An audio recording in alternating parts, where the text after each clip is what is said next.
निकलता है, जो अव्वल नंबर दुनिया का धर्म स्थापन करने का निमित्त बनता है। इसलिए मुसलमानों ने भी कहा है, आदम को खुदा मत कहो। क्यों? आदम को खुदा मत कहो, आदम खुदा नहीं, लेकिन खुदा के नूर से आदम जुदा नहीं। मन खुदा क्यों नहीं कहें?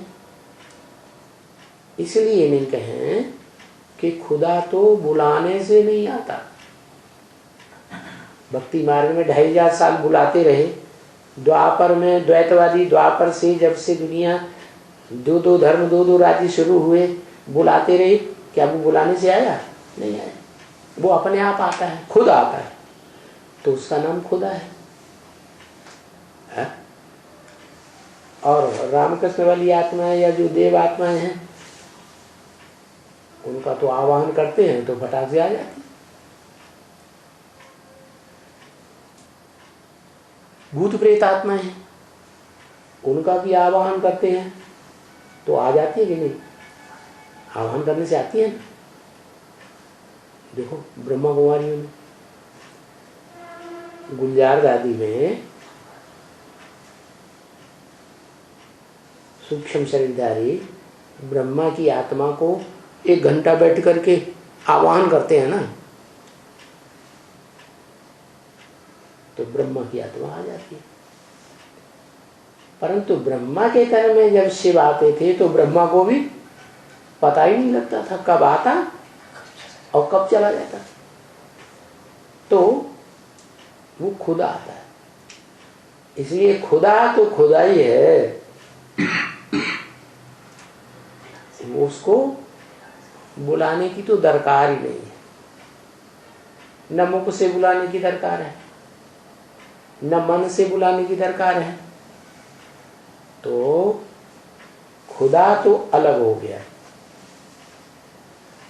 और जो बुलाने से आते हैं, मान मर्तबा लेते हैं, वो देह अभिमानी है या 100% आत्मा है? क्या है? देह अभिमानी है। उनको मान मर्तबा चाहिए। देवात्माओं को भी मान मर्तबा चाहिए, राक्षसी आत्माओं को भी मान मर्तबा चाहिए, मनुष्यों को भी मान मर्तबा चाहिए। तो खुदा को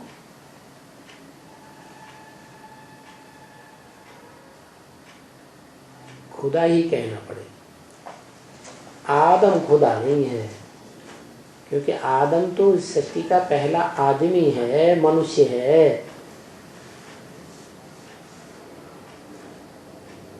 क्या?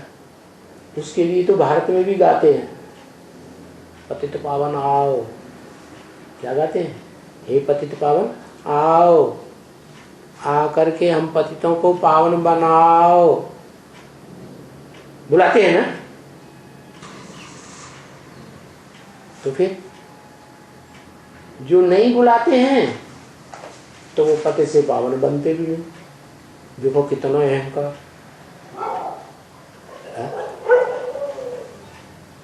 जिसे राम कहते हैं, जिसे आदम कहते हैं,